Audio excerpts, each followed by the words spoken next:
Chapter 63. A New World. The Great War, which was really the struggle for a new and better world. The Marquis de Condorcet was one of the noblest characters among the small group of honest enthusiasts who were responsible for the outbreak of the great French Revolution. He had devoted his life to the cause of the poor and the unfortunate. He had been one of the assistants of d'Alembert and Diderot when they wrote their famous encyclopedia. During the first years of the Revolution he had been the leader of the moderate wing of the Convention. His tolerance, his kindliness, his stout common sense had made him an object of suspicion when the treason of the king and the court clique had given the extreme radicals their chance to get hold of the government and kill their opponents. Condorcet was declared hors de loi, or outlawed, an outcast who was henceforth at the mercy of every true patriot. His friends offered to hide him at their own peril. Condorcet refused to accept their sacrifice. He escaped and tried to reach his home, where he might be safe. After 3 nights in the open, torn and bleeding, he entered an inn and asked for some food. The suspicious yokels searched him, and in his pockets they found a copy of Horace, the Latin poet. This showed that their prisoner was a man of gentle breeding, and had no business upon the high roads at a time when every educated person was regarded as an enemy of the revolutionary state. They took Condorcet, and they bound him, and they gagged him, and they threw him into the village lock-up, but in the morning when the soldiers came to drag him back to Paris and cut his head off, behold, he was dead. This man who had given all and had received nothing had good reason to despair of the human race. But he has written a few sentences which ring as true today as they did 130 years ago. I repeat them here for your benefit. "Nature has set no limits to our hopes," he wrote, "and the picture of the human race, now freed from its chains and marching with a firm tread on the road of truth and virtue and happiness, offers to the philosopher a spectacle which consoles him for the errors, for the crimes and the injustices which still pollute and afflict this earth. The world has just passed through an agony of pain, compared to which the French Revolution was a mere incident. The shock has been so great that it has killed the last spark of hope in the breasts of millions of men. They were chanting a hymn of progress, and 4 years of slaughter followed their prayers for peace. Is it worth while, so they ask, to work and slave for the benefit of creatures who have not yet passed beyond the stage of the earliest cave-men? There is but one answer. That answer is yes. The World War was a terrible calamity, but it did not mean the end of things. On the contrary, it brought about the coming of a new day. It is easy to write a history of Greece and Rome or the Middle Ages. The actors who played their parts upon that long-forgotten stage are all dead. We can criticize them with a cool head. The audience that applauded their efforts has dispersed. Our remarks cannot possibly hurt their feelings. But it is very difficult to give a true account of contemporary events.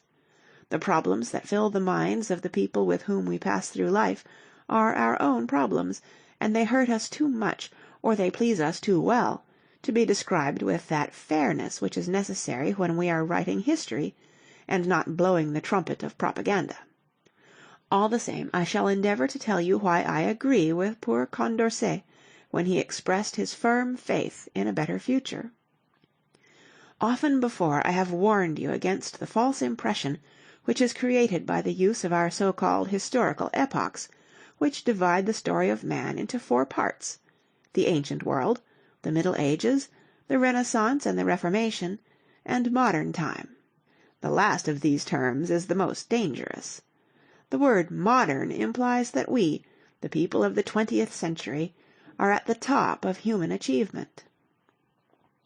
50 years ago the Liberals of England who followed the leadership of Gladstone felt that the problem of a truly representative and democratic form of government had been solved for ever by the second Great Reform Bill, which gave workmen an equal share in the government with their employers. When Disraeli and his Conservative friends talked of a dangerous "leap in the dark," they answered no. They felt certain of their cause, and trusted that henceforth all classes of society would co-operate to make the government of their common country a success. Since then many things have happened, and the few Liberals who are still alive begin to understand that they were mistaken. There is no definite answer to any historical problem. Every generation must fight the good fight anew, or perish as those sluggish animals of the prehistoric world have perished. If you once get hold of this great truth, you will get a new and much broader view of life. Then go one step further, and try to imagine yourself in the position of your own great-great-grandchildren, who will take your place in the year 10,000. They too will learn history, but what will they think of those short 4,000 years during which we have kept a written record of our actions and of our thoughts? They will think of Napoleon as a contemporary of Tiglath-Pileser, the Assyrian conqueror. Perhaps they will confuse him with Genghis Khan or Alexander the Macedonian. The great war which has just come to an end will appear in the light of that long commercial conflict which settled the supremacy of the Mediterranean, when Rome and Carthage fought during 128 years for the mastery of the sea. The Balkan troubles of the 19th century, the struggle for freedom of Serbia and Greece and Bulgaria and Montenegro, to them will seem a continuation of the disordered conditions caused by the great migrations. They will look at pictures of the Rheims Cathedral which only yesterday was destroyed by German guns, as we look upon a photograph of the Acropolis, ruined 250 years ago during a war between the Turks and the Venetians. They will regard the fear of death, which is still common among many people, as a childish superstition which was perhaps natural in a race of men who had burned witches as late as the year 1692.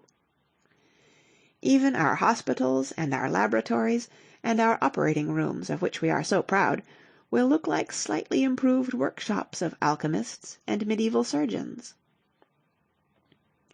And the reason for all this is simple. We modern men and women are not modern at all. On the contrary, we still belong to the last generations of the cave dwellers. The foundation for a new era was laid but yesterday. The human race was given its first chance to become truly civilized when it took courage to question all things, and made knowledge and understanding the foundation upon which to create a more reasonable and sensible society of human beings. The Great War was the growing pain of this new world. For a long time to come people will write mighty books to prove that this or that or the other person brought about the war. The Socialists will publish volumes in which they will accuse the Capitalists of having brought about the war for commercial gain. The Capitalists will answer that they lost infinitely more through the war than they made, that their children were among the first to go and fight and be killed, and they will show how in every country the bankers tried their very best to avert the outbreak of hostilities. French historians will go through the register of German sins from the days of Charlemagne until the days of William of Hohenzollern, and German historians will return the compliment, and will go through the list of French horrors from the days of Charlemagne until the days of President Poincaré. And then they will establish to their own satisfaction that the other fellow was guilty of causing the war. Statesmen, dead and not yet dead in all countries, will take to their typewriters, and they will explain how they tried to avert hostilities, and how their wicked opponents forced them into it. The historian 100 years hence will not bother about these apologies and vindications. He will understand the real nature of the underlying causes, and he will know that personal ambitions and personal wickedness and personal greed had very little to do with the final outburst.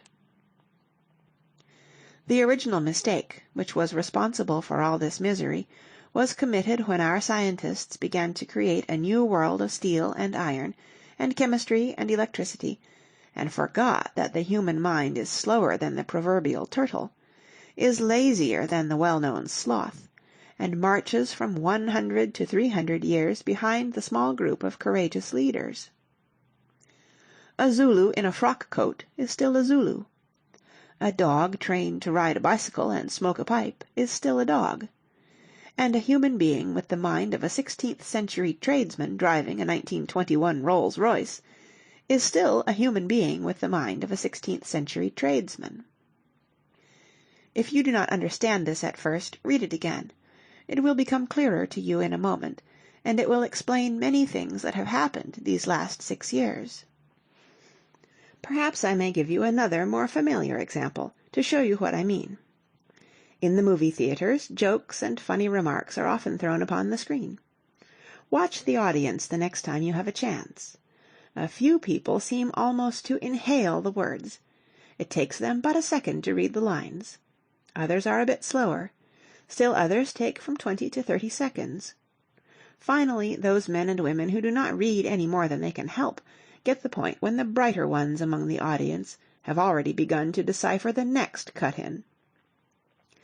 It is not different in human life, as I shall now show you. In a former chapter I have told you how the idea of the Roman Empire continued to live for 1,000 years after the death of the last Roman emperor. It caused the establishment of a large number of imitation empires. It gave the bishops of Rome a chance to make themselves the head of the entire church, because they represented the idea of Roman world supremacy. It drove a number of perfectly harmless barbarian chieftains into a career of crime and endless warfare, because they were forever under the spell of this magic word, Rome. All these people, popes, emperors, and plain fighting men, were not very different from you or me, but they lived in a world where the Roman tradition was a vital issue, something living, something which was remembered clearly both by the father and the son and the grandson. And so they struggled and sacrificed themselves for a cause which today would not find a dozen recruits. In still another chapter I have told you how the great religious wars took place more than a century after the first open act of the Reformation. And if you will compare the chapter on the 30 Years' War with that on inventions, you will see that this ghastly butchery took place at a time when the first clumsy steam engines were already puffing in the laboratories of a number of French and German and English scientists. But the world at large took no interest in these strange contraptions, and went on with a grand theological discussion which today causes yawns, but no anger. And so it goes. 1,000 years from now the historian will use the same words about Europe of the outgoing 19th century, and he will see how men were engaged upon terrific nationalistic struggles, while the laboratories all around them were filled with serious folk who cared not one whit for politics, as long as they could force nature to surrender a few more of her million secrets. You will gradually begin to understand what I am driving at. The engineer and the scientist and the chemist, within a single generation, filled Europe and America and Asia with their vast machines, with their telegraphs, their flying machines, their coal-tar products. They created a new world in which time and space were reduced to complete insignificance.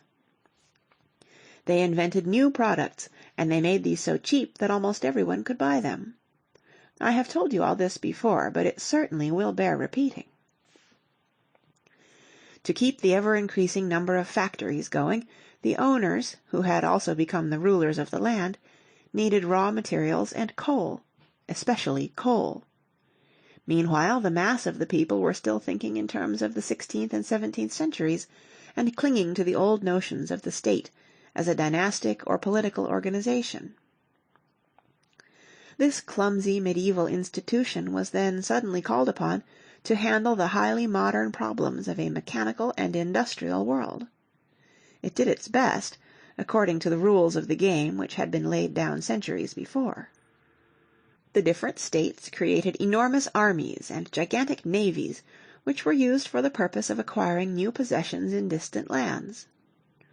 Wherever there was a tiny bit of land left, there arose an English or a French or a German or a Russian colony. If the natives objected, they were killed. In most cases they did not object, and were allowed to live peacefully, provided they did not interfere with the diamond mines, or the coal mines, or the oil mines, or the gold mines, or the rubber plantations, and they derived many benefits from the foreign occupation.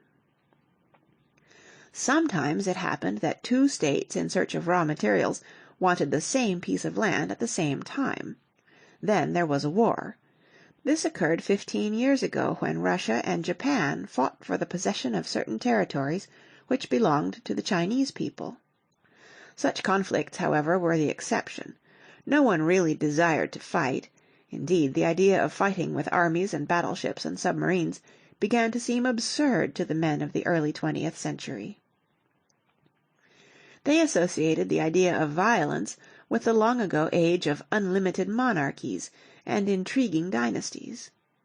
Every day they read in their papers of still further inventions, of groups of English and American and German scientists who were working together in perfect friendship for the purpose of an advance in medicine or in astronomy.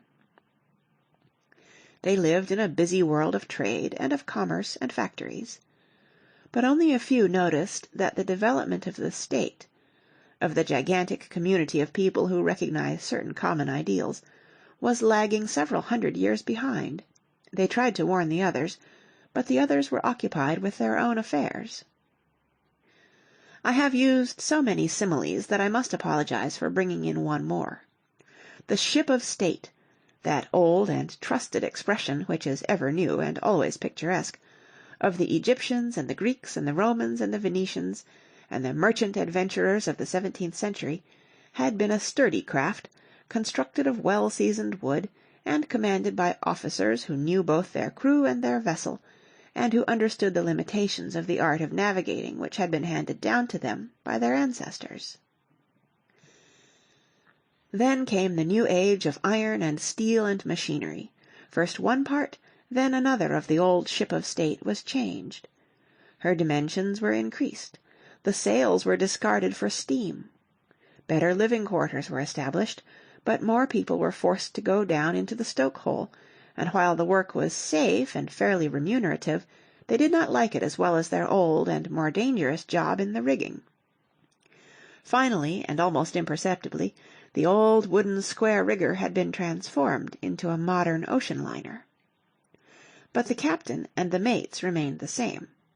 They were appointed or elected in the same way as 100 years before. They were taught the same system of navigation which had served the mariners of the 15th century. In their cabins hung the same charts and signal flags which had done service in the days of Louis XIV and Frederick the Great. In short, they were, through no fault of their own, completely incompetent. The sea of international politics is not very broad. When those imperial and colonial liners began to try and outrun each other, accidents were bound to happen. They did happen. You can still see the wreckage if you venture to pass through that part of the ocean. And the moral of the story is a simple one. The world is in dreadful need of men who will assume the new leadership, who will have the courage of their own visions, and who will recognize clearly that we are only at the beginning of the voyage, and have to learn an entirely new system of seamanship. They will have to serve for years as mere apprentices. They will have to fight their way to the top against every possible form of opposition. When they reach the bridge, mutiny of an envious crew may cause their death, but some day a man will arise who will bring the vessel safely to port, and he shall be the hero of the ages. End of chapter 63.